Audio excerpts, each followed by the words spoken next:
and Terry, who've kindly come along. They are members of our junior club.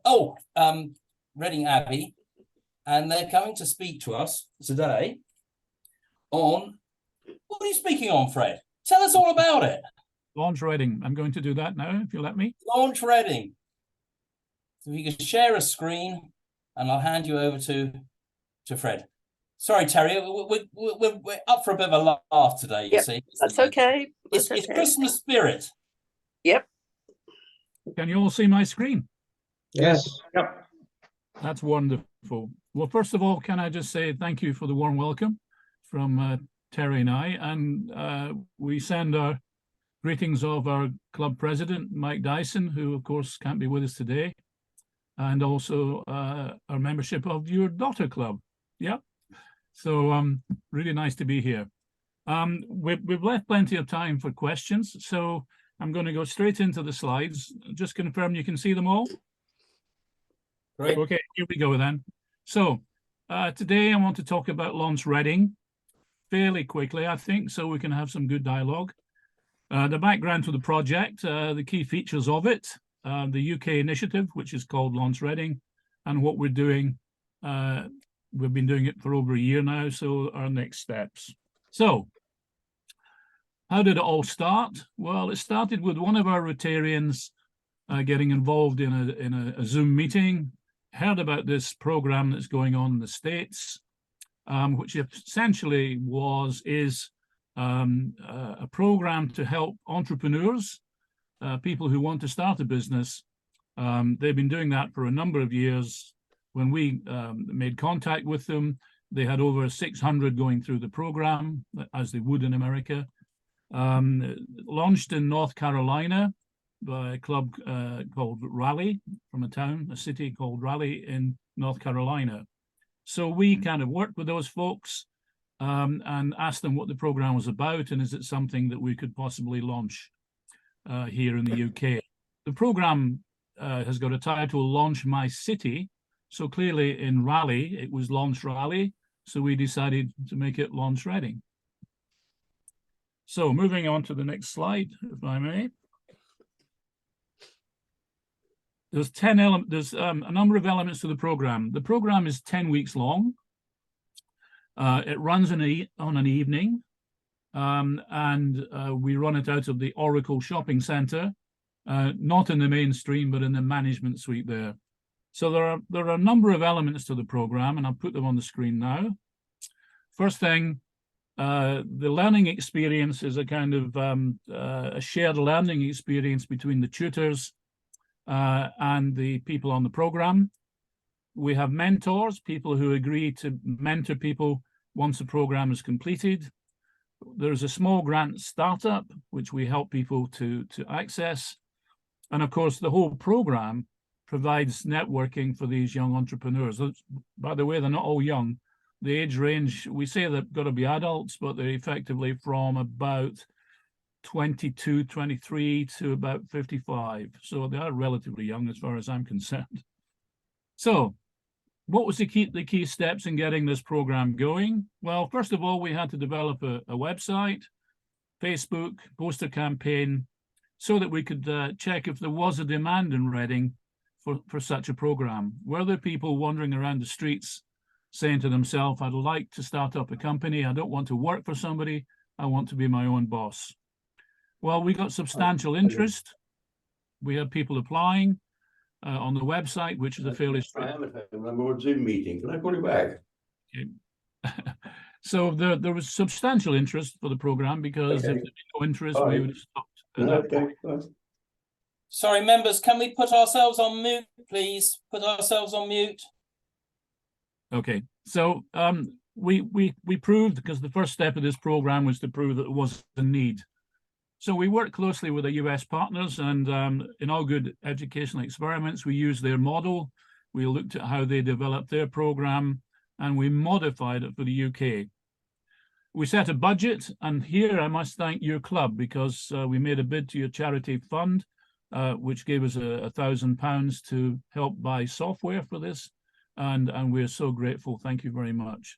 But we set a budget, because obviously we had to market the program and so forth. The program comprises of delivery face-to-face on those 10 weeks, and also an online support program where the participants work at home each week between the sessions.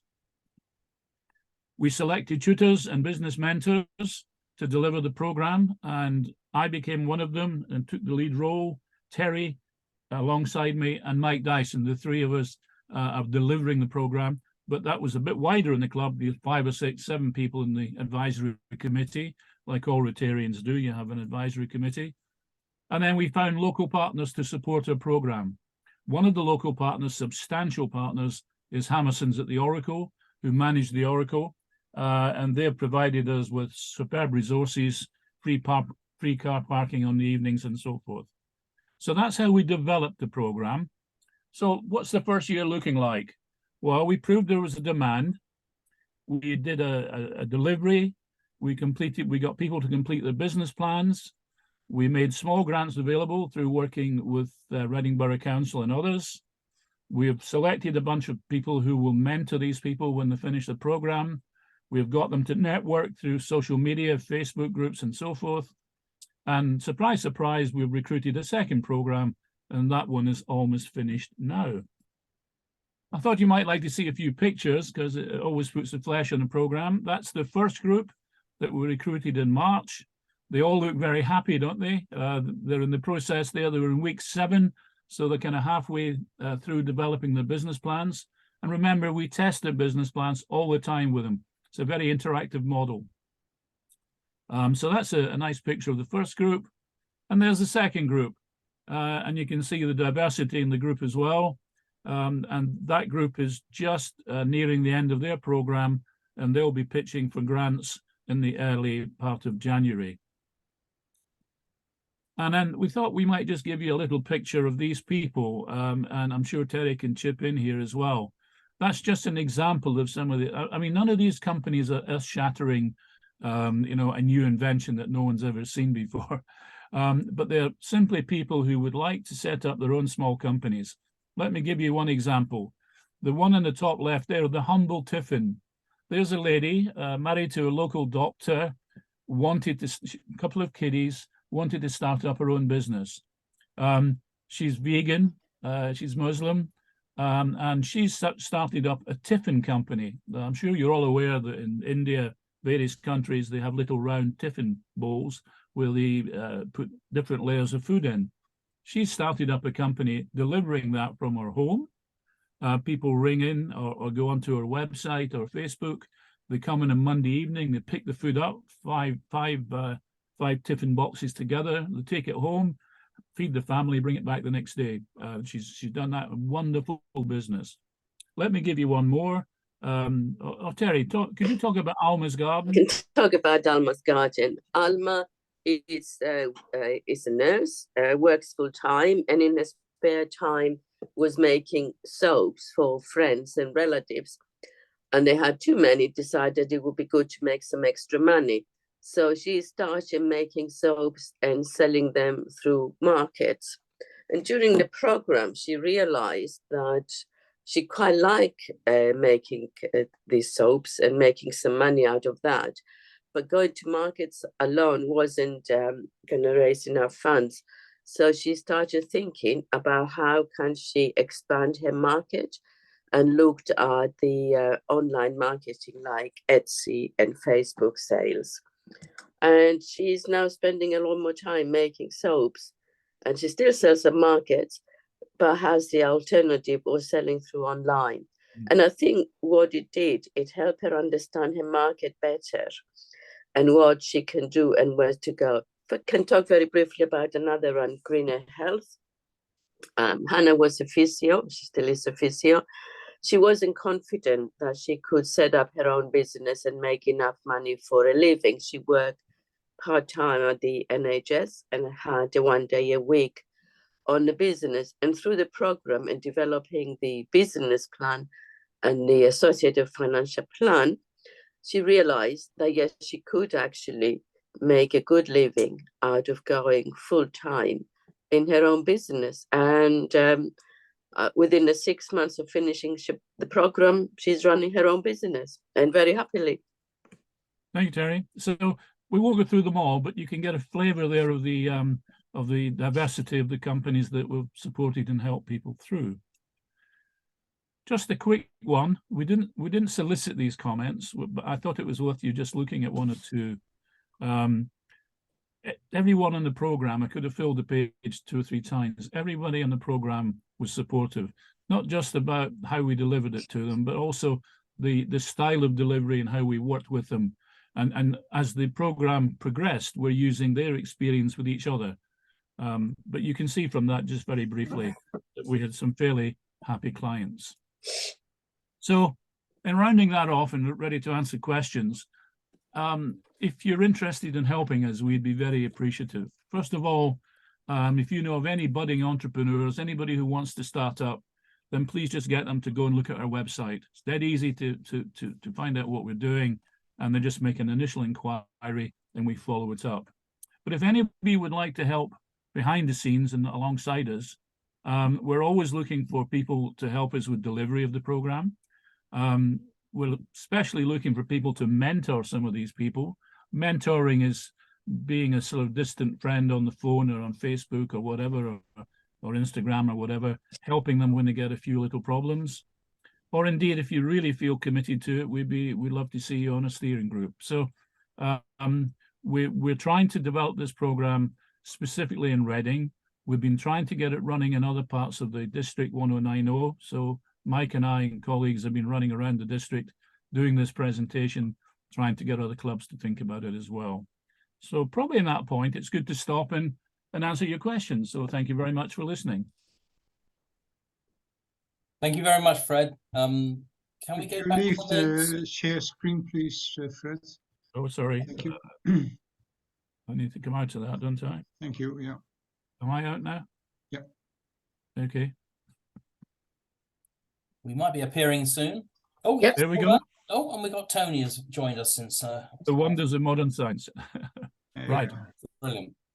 Well, thank you very much for that presentation. Yes, I remember the initial presentation that we received, and there was one or two of us were slightly skeptical, wondering whether that was the right section of the community we should be targeting our support for, in as much as we tend to target mostly the underprivileged and those that are really desperate, rather than promoting maybe those that are going to become multi-millionaires in the future. But that's just a passing thought. But any case, Let me respond to that if I could, please. Certainly, Fred. Yeah. Yeah. I think that's an interesting view. It's not one I've heard in any other club. I mean, what it's done is, and I unashamedly say this, is that it's presented to the public a very different view of Rotary. None of the people in these 2 programs, or the people we've interviewed, have ever known about Rotary. And when they've talked about Rotary, it's, are you the guys who collect money on the street corners and little tins? And they are really amazed that we're giving back skills to them through this program. And the other interesting thing about that is that everyone in this program, maybe not everyone, 70% of them are either unemployed or have lost a job. So they're kind of looking for something to continue with their financial independence. So the group is made up of a whole set of people with very different aspirations. Many of them, when we ask them the question at interview, which we do before the program. A group that you didn't mention, Fred, is refugees. Yeah, are you considering them?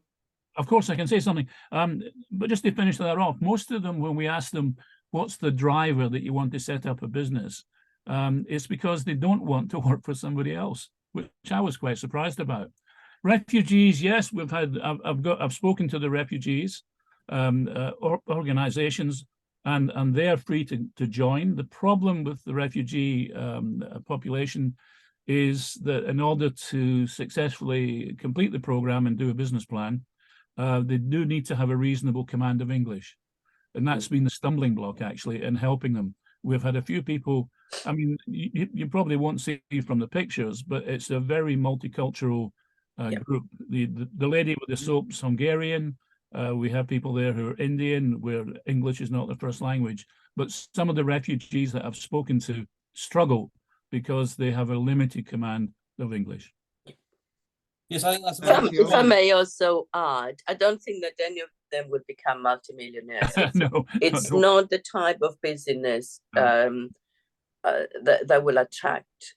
No. It's going to become that big. These are small scale business. They run it mostly out of their home, mostly a little bit more than just a hobby, and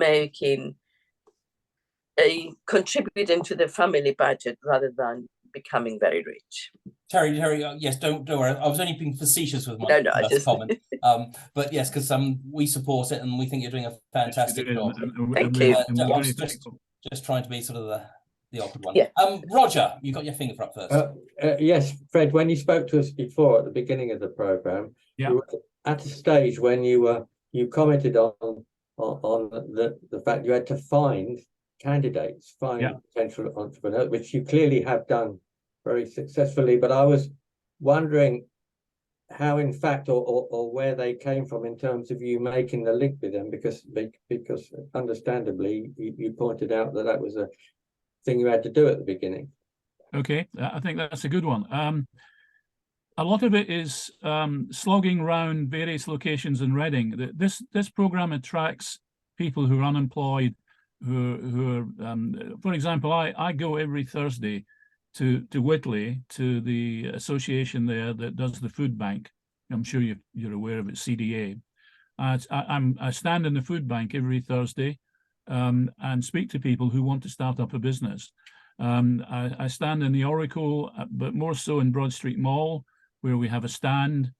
The group, we go around every public area where there's a poster available to stick on. We have a whole program of posters that we put up, and we accost people almost and say, look, have you thought of starting a business?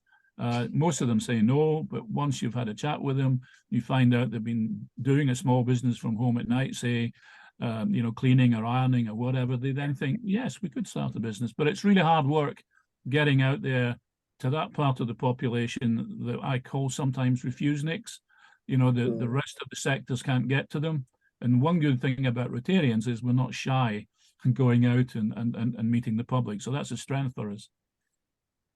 In the last, in our second cohort, we had at least one person who came from recommendation from a person who completed the first program. So as you get more, word is spreading around. And one more, just to highlight that, we've now become an established provider by DWP, and DWP are keen to get people off the unemployment register and into employment. And they're very keen if they're going to take up self-employment. So I do talks at the DWP office. You'll all know where that is now because it's in the old Prudential building in Reading, the big one at the bridge. Yep. And I go there and talk to 20, 30 people at a time, of which maybe every one of those sessions, 5 people think, yeah, I'll start a business. Yeah. Very good. Bob, did I see you waving as well? Not anymore. You were, but now you've forgotten it. Yeah, I was all Yes, of 2 minutes ago. Sorry, yeah. Would anyone else like to comment?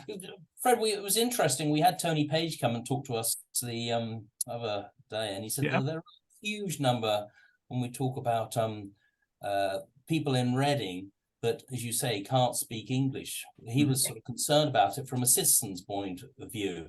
Citizenship, you have to pass the test. Yeah. And it's futile for a lot of these people who would really make good citizens, but cannot because they cannot pass the test, let alone speak. It's very complicated business. I mean, I've known Tony for a long time, as you will. He's a big supporter of the program. You also had a speaker a few weeks ago who talked about REDA, the Reading Economic Development Agency. And they gave us some of the funding to do with the grants, but it's a big issue. The Reading drew down some funding that we've been using to try to get people off the street, try to get them into gainful employment, either with an employer or working and starting up a company. Yeah, but it's a big issue in Reading. Yeah, Certainly is. Does anybody else like to make any points? Yes. Chris? I looking at the photographs of the people you had on your course, it seems to be more ladies than men. So my question is, if that's true, is it that ladies are more keen to start their own businesses, or is the expertise you can offer more inclined to ladies' activities than men's? No, I think it's about 60-40, men and women. We don't determine the business. When we do the initial screening and interviewing, which we do on Teams or Zoom, once they put their application in, we want to hear from them what their business idea. We never refuse anybody because of their business idea. We really try to recruit them on the energy they're showing about running a business. So it's not determined by that. Sometimes it's circumstances, but some of the men on the program are the main breadwinners and don't have a job. But it would be fair to say that some of the women have got partners alongside them, and they would like to change jobs or professions. So you heard the one about the physio. She was determined that she wanted a business and she wanted to be her own boss. She had quite a good living, I guess, being an NHS physio.